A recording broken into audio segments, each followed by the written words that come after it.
Welcome back to part 2 of our Indian Ocean crossing.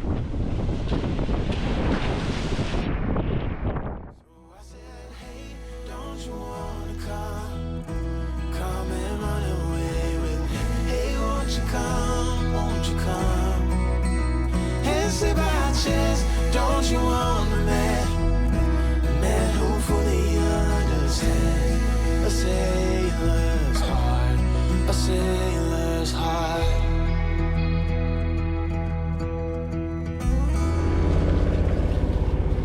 After all the wahoo excitement, we're sitting down and just keeping an eye on this.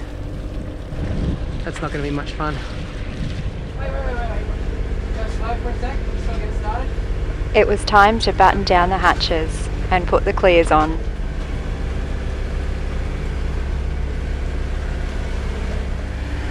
Bit of storm prep. Now. When you're so far out to sea and going slowly, you can't outrun it and you can't hide.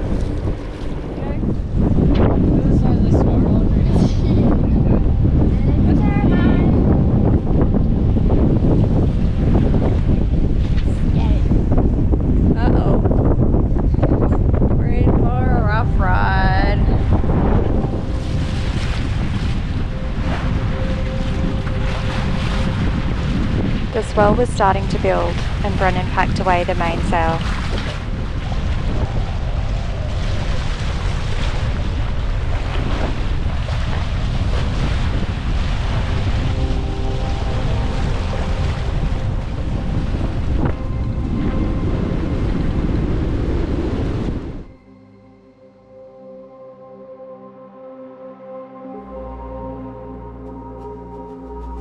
The wind was picking up and the waves were starting to break.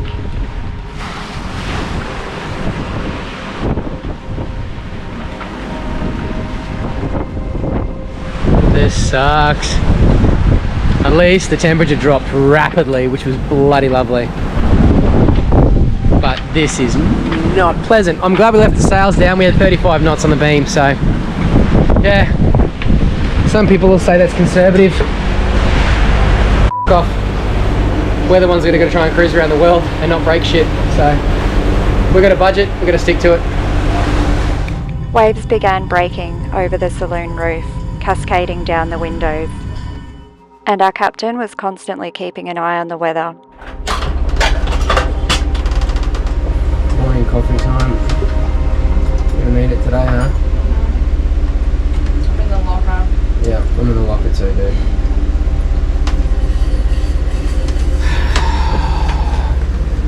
What are we, day 9 or 10? What is it? Day 10, I think. I'm riding with Morgan, I know. And the Indian Ocean has kicked our ass. It's just the most confused ocean on earth. It's just swell and chop coming from every direction.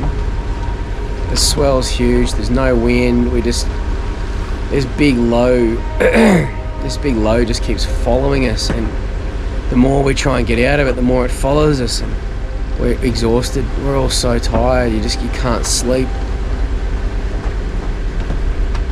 You can't sail, you can't motor. You know, you motor, you're too slow, you sail.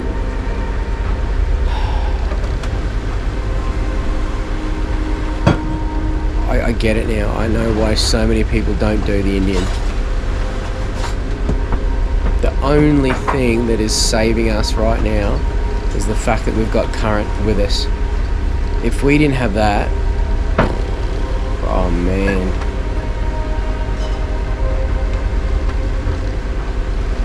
And we've still got 900 miles to go. It's day 10 and officially the longest we have ever been at sea for. So we're really just only over halfway. The wind's on the nose and it's really light, so we can't even sail. We had a big storm roll through yesterday and it's stormy skies again today. I don't know if you can see out behind me. And we're due to get westerlies, which is just not what was forecast. This is not what was on the menu for us doing this passage. Every forecast we've read and planned for has been inaccurate.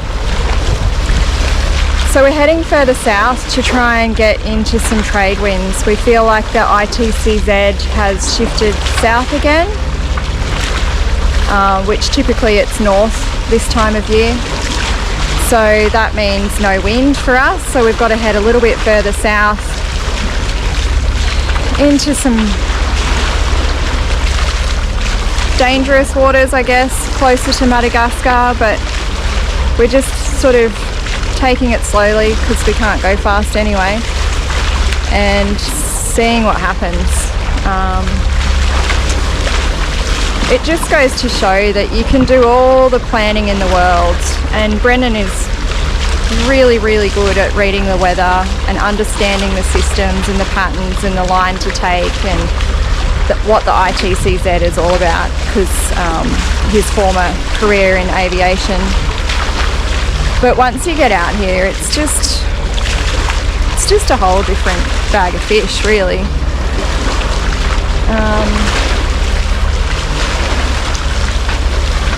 We are all really over it, really looking forward to some land time. The captain, he's got ADD at the best of times, so keeping him up for more than 10 days on a boat is not ideal. The kids are going a little stir crazy too. I said to Brendan, if you were to do the Indian crossing again, what would you do differently? And he said, fly. So there you have it. The old man is having his morning cup of soup, followed by his coffee. Really? Where's your book and your pipe? Or your newspaper. And we've been watching some Florence, and it's about to turn ugly again out here.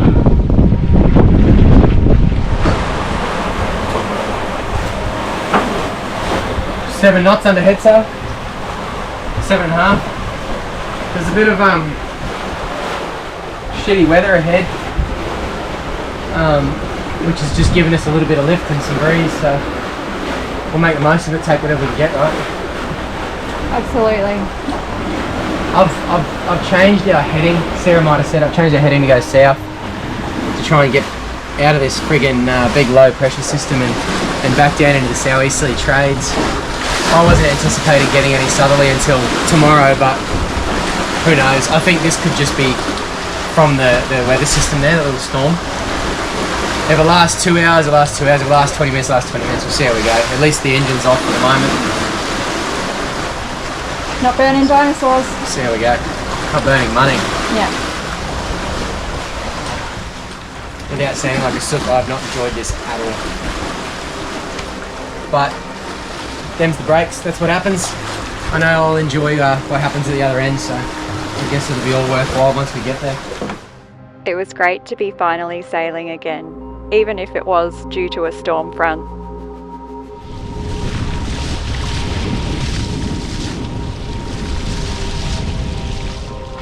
But as soon as we passed through the cell, the wind died out again,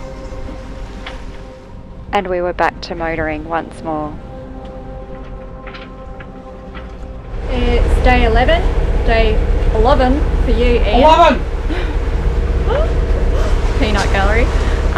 So I am crumbing the fish out here in the cockpit because it's still pretty rolly out here, and I don't fancy going down into the kitchen for a long time that it takes to fuss about crumbing fish. So I've just brought it up here and just put it on a rubber mat so it doesn't slip and slide everywhere. It's just easier to prep it up here, spend as little time as possible down in the galley, less chance of getting seasick, and that way I can have lunch and enjoy it. So yeah, it's motors on again today, iron topsail.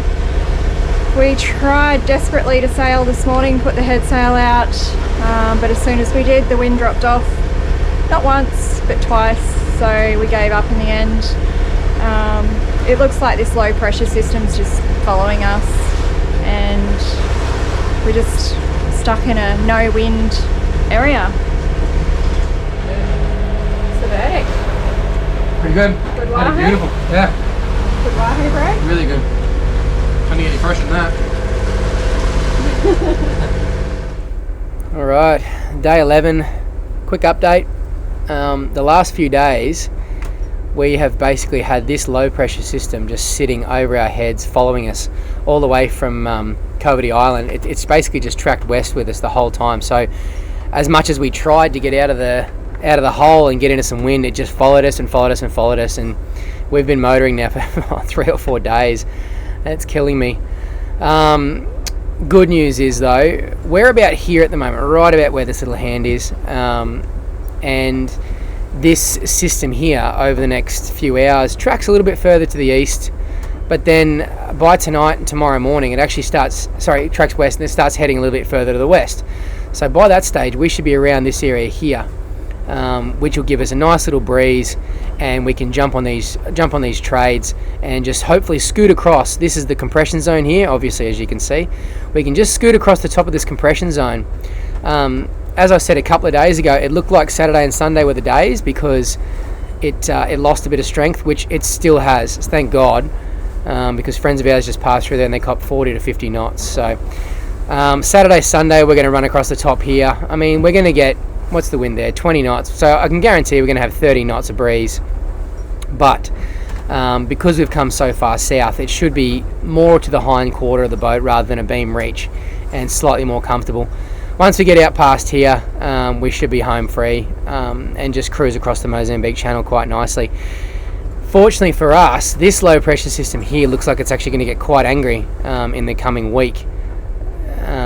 So I think as much as it's been an absolute shit this passage, it has been probably one of the worst passages we've ever done. We've timed it quite well in that this big bastard isn't going to catch up to us. Looking at this here, that's quite volatile. The winds there are really intense. I wouldn't be surprised if it actually strengthens more as it approaches the compression zone. Well, yeah, there you go. Look at that. So there you go. That's almost in cyclone territory. That reading there, 997 hectopascals, is quite low in Queensland, where I'm from. 990, and you are a sure thing for a cyclone. So this is a part of sea that we absolutely do not want to be in. But for tonight, we're going to look at just trying to get into this little bit of wind here and just start making our way across this compression zone. Anyway, we'll see what happens. Let's hope that the forecast holds true and we get across there safely, and I guess without too much distress. It's not going to be comfortable. This is going to be shit, but it is what it is. It's a means to an end. Once we get through that, I know we'll feel pretty good about this last little part here. Things were getting pretty uncomfortable out here. And because we'd been running the engines longer than anticipated, the diesel tanks needed some topping up. This sucks, hey? Being down in here with diesel, seas this big. We just get some bloody wind, I wouldn't need to be doing this shit. I know, right? But the sea's big again tonight. Like at night time you think it would calm down, but it's the night that's the worst. Look at it!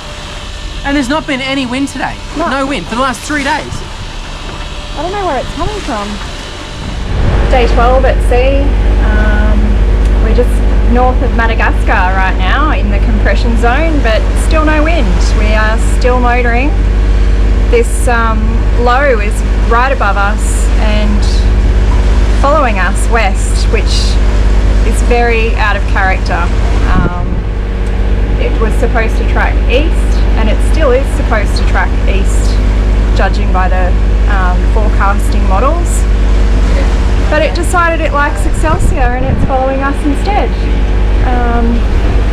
So here we are, Madagascar. We've got no wind, but we've got all the swell that everyone else is having up north of the compression zone. So it just makes it really uncomfortable because we can't keep the speed up and the momentum up to get through it. So we're doing all these really uncomfortable moves. All of our abs and muscles are getting a workout from just tensing up, just trying to stand upright. there's days where you can't even stand up to shower, that you've just got to sit down, otherwise you might injure yourself. You can probably hear it in my voice, I'm a little bit emotional, I'm a little bit just over it. But hopefully the wind will pick up soon, fingers crossed.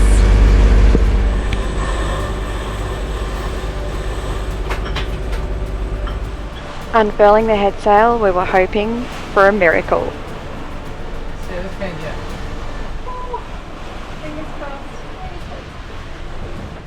But moments later, the sail is flogging again in these unruly seas, and the captain loses his temper. This sailing! If I had my time again, we would have just bought a big motorboat. That's it. And be done with this bullshit.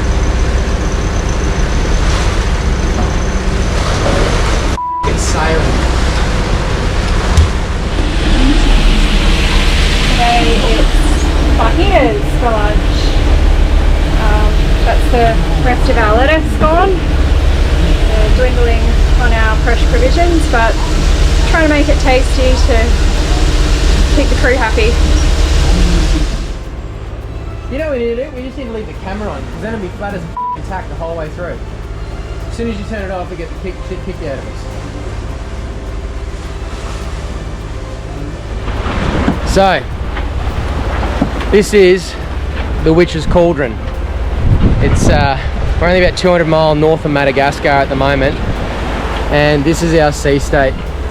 Like I said, I know the camera never ever does it justice, but we have got just wave after wave after wave coming from all different directions. There's no rhyme or reason to what's happening here. It's literally like the ocean's boiling. And we are literally losing our mind. I can see how sailors used to go mad back in the day.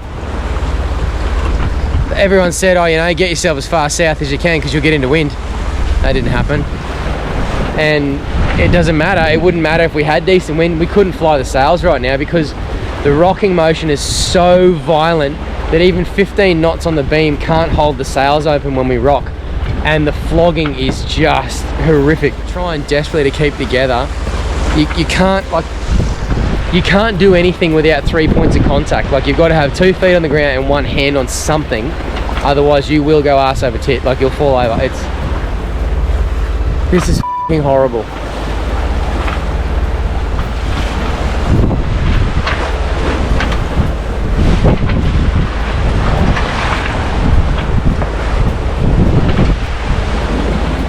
We waited about 6 or 7 days for this, but the wind has finally come in.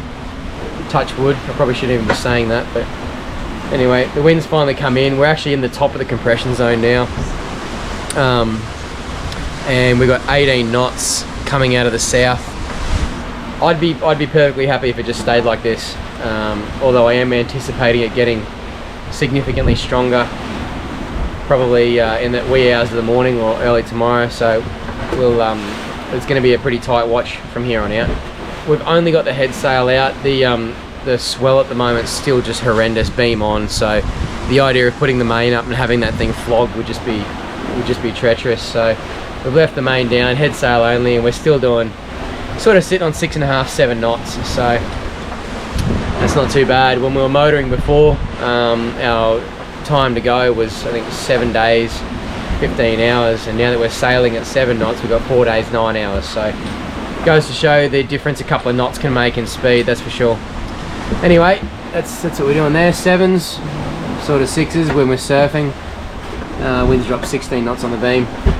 It's pitch black out there, absolute pitch black, no moon and fully overcast sky, so it's a lot of darkness. Anyway, let's see how we go into the night. Like I said, we're at the top of the compression zone. I anticipate it to get a little bit stronger. And that it did. This system was now right on top of us. At first, the wind came around on the nose. With sails packed away and engines on, we were going backwards at 2 knots. and we sustained gale force winds where we measured a top wind speed of 53.9 knots. It's been a really rough night out here. Brennan and I are both nauseated with fatigue and anxiety. We've been chased down by squalls all night long. We've had the wind 35 knots on the nose, big seas pushing us sideways towards Somalia. It's been hectic. We've had waves over the saloon here. The bridge deck slamming has been next level. Waves hitting us on our port side beam like that. Sending stuff flying all over the boat, even if we have it secured.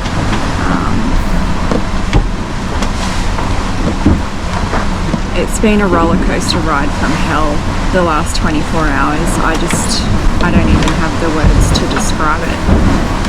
But particularly from about 8 p.m. onwards, it's now 6 a.m. We've pretty much been just holding on for dear life. Excelsior's holding fast. She's an amazing boat, but the crew are all, we're not holding on too good. The Indian is a beast. We sustained gale force winds of 40 to 50 knots for around 3 hours, and while Brendan helmed, I sat inside and prayed. It's a big scary ocean. It really is. At this rate, we've got 4 to 5 days to go. We're just hoping we can maintain some wind speed. We've got the head sail out to the third reef, so it's just a little slither. We're managing about 7 knots at the moment. We've finally turned the engines off because we need to conserve fuel. And we're just praying that the wind holds up to get us there. Yeah, that's all I've got to say on that.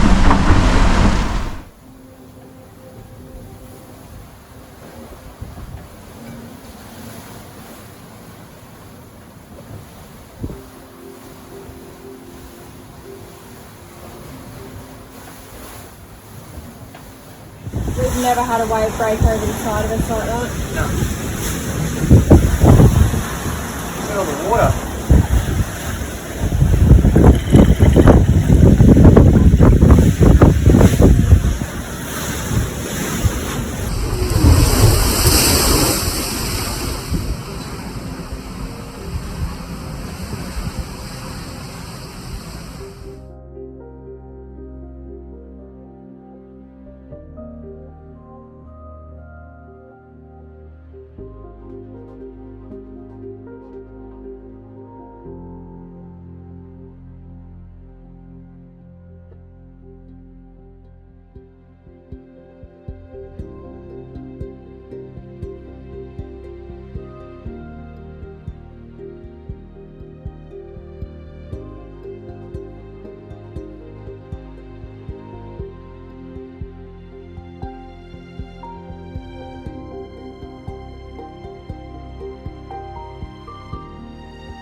Night 2, no sleep.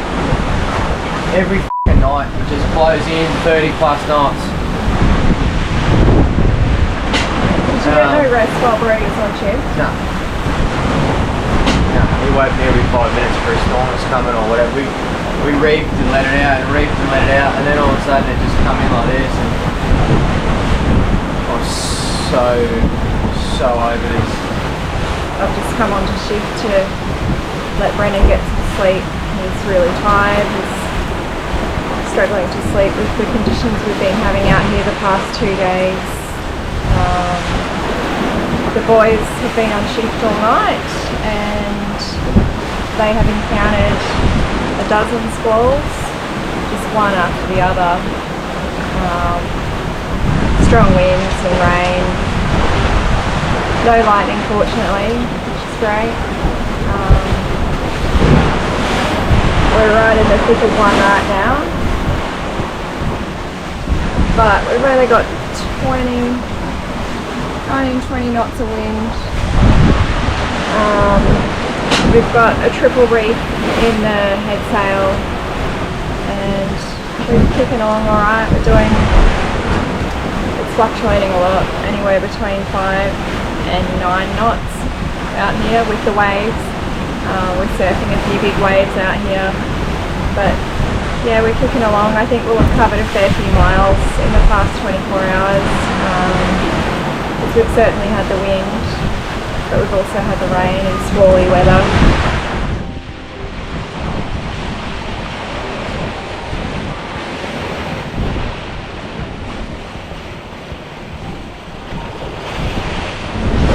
Day 14, 2 weeks at sea.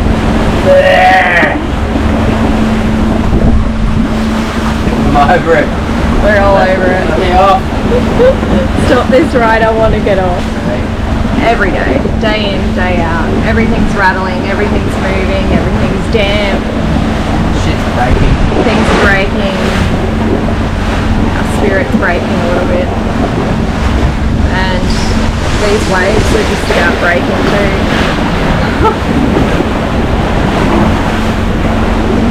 They're crazy. Flat out. Groundhog Day. Groundhog Day.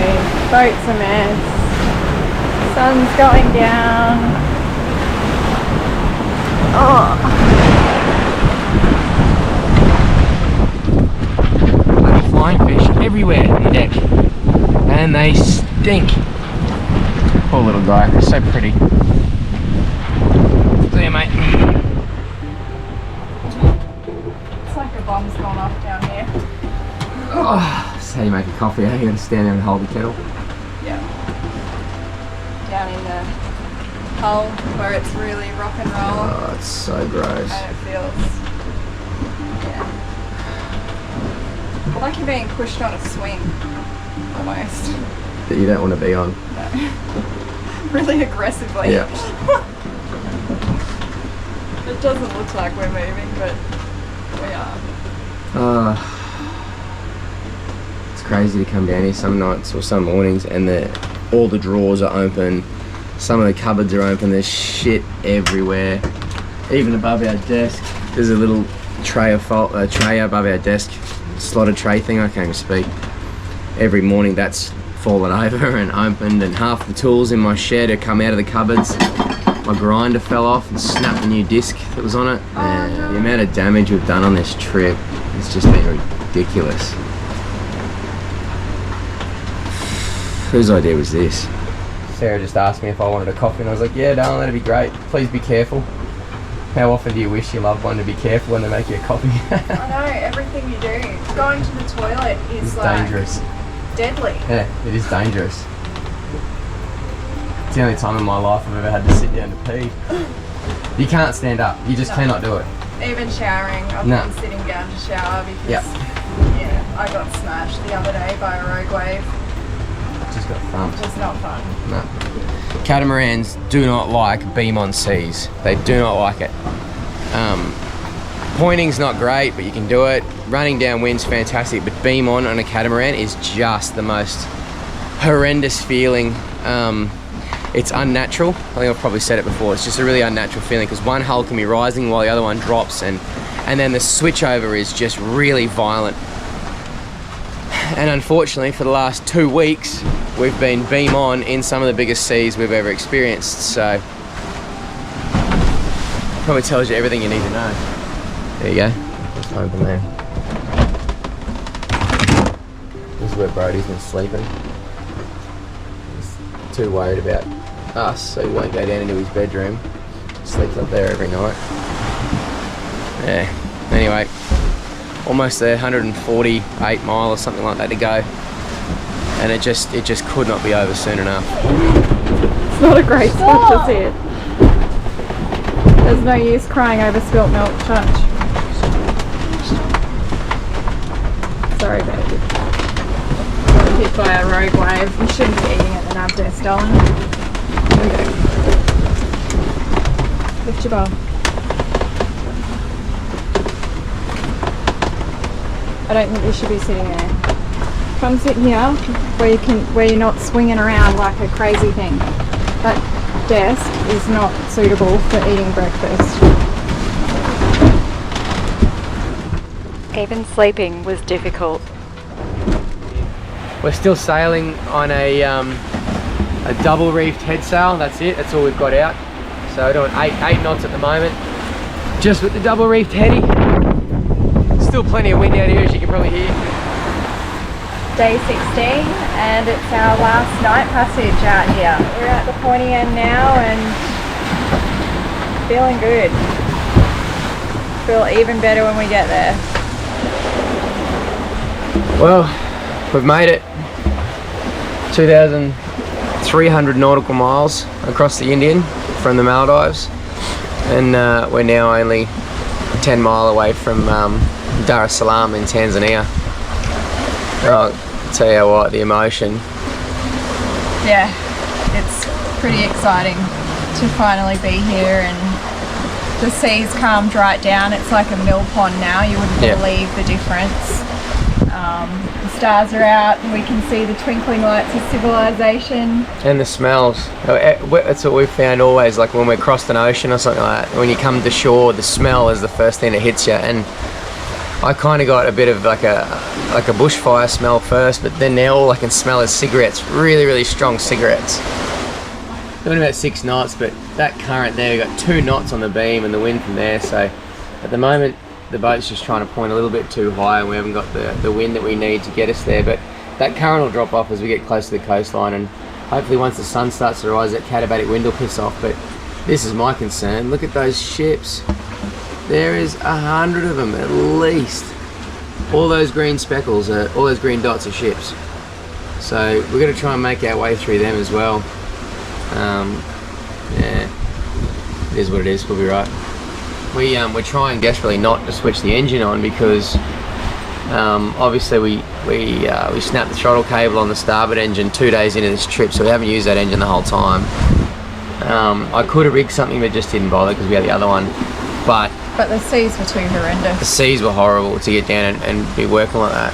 Brody and I have done a couple of fuel refills on that port side, but the sea state for the last week has been so horrific that we couldn't even get the fuel jugs out of the starboard locker and take them over and do a transfer. So at the moment we're sitting at about 40 or 50 litres of diesel in that port tank. And while that's more than enough to get us there, I don't ever like pulling the dregs out of a tank. Yeah. Especially when you're coming into a port, just in case there is shit in there or whatever. Blockage. You'll go and clog a filter, and then you'll lose the only good engine you've got coming into port. So we're going to wait until sunrise, and then Brody and I will do a top up. We'll put a couple of 100 litres, our last 200 litres of fuel into that tank, and then we'll be able to motor on in to the anchorage on one engine. I can use the starboard engine, I just can't use the throttle, so I can put it in gear, but I can only get it in gear at idle. So it might help us when we're anchoring, because trying to reverse a catamaran with one engine is a nightmare. Going forwards is no problem, but reversing it just doesn't play the game. So let's see what happens. But yeah, that's why we haven't bothered to switch the engine on. There's a couple of reasons it's working out for us though, so we'll just keep ticking along and get ourselves into Africa. Oh, I can't believe it, we sailed to Africa. You know, I looked at it last night. We've sailed from Malaysia, so we're officially across the Indian Ocean now. We sailed from Malaysia to here, and I think it was just on 4,500 miles that we've done in the last 2.5 months. Yeah. Which it's a long way. You know, it's upward of 8,000 kilometres, and it's been taxing at times, but it's a hell of an achievement. I don't know there's many people that can say they've done that. So, pretty proud of ourselves right now. Pretty delirious. We're really proud of the boat. The boat has handled it so well, so much better than us. This boat has just proven itself time and time again, and I know most people are biased towards their boats, and obviously we are too, but the way this thing has been designed is just remarkable, you know. Like, we were catching waves over the cock, and we still hardly got any water in here. Like these big high sterns, you just don't get any water up there. There's no water flooding into the cockpit. It handles the seas really well. It points high for a catamaran. Like, there's just so many things they did right about this that it blows my mind that they built it such a long time ago and they got it so right, you know. All the big catamarans of today, don't get me wrong, they're stunning, they're absolutely beautiful, and these big platforms that you walk up from the water, but they flood, you know. Half the cats have to go to close their saloon doors, otherwise they get water in there in big seas, and some cats can't even access their engine bays in big seas because they'll flood their engine bays. Like, this thing here, you've got to climb up over the stern and down into here to get into your engine bay, which seems like a nightmare, but it's completely dry. It's perfect. So, and you could do it in any sea state. Yeah. There's just so many designs about this boat that we didn't fully understand when we bought it because we hadn't done any ocean crossings. But now that we've actually crossed oceans and whatnot, this thing is just, oh fuck, it's a remarkable boat. I just saw a mountain. What? I just saw a mountain. That's land ho. Lando! Lando. Poor little flying fish. They got rigor mortis now. Still stink. Cheap little mullet with wings. And then there's another one at the front there. Yeah, I could smell it, eh?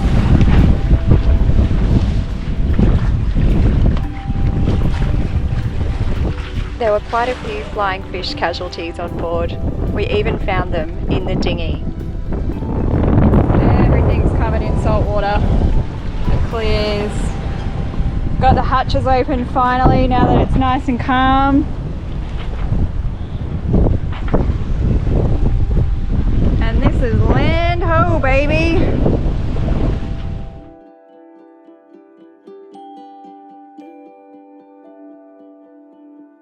Cappy did the honours, launching our Q flag and Tanzanian flag as we came into Dar es Salaam. And as soon as we set anchor, it was time to celebrate. Africa! Oh! That's how you do it. I cannot believe this shit. I cannot believe it. Never did I think that this would be something I would ever do. Sail my own boat across the Indian Ocean. Wow. What a feeling. And I feel like it feels so much better because we've had such a shit run. Oh, here's Dave from Brave. Phew! Our first visitor in Africa. And he came bearing gifts. Fruit. Oh my god! Thanks, Delmas. And cold beer. And a beer. Yeah. You're legends. Friends on Brave just turned up with a goodie basket for Nice us. as that. Fresh fruit, which I've been craving. Fruit, a Heineken. Cold beer, muffins, orange Love juice, treats for the kids, chocolate. My That is God. so nice. Thanks guys, you're Thank legends. you so much. That's so generous. Love it. Thanks for watching, and join us next time when we explore Tanzania.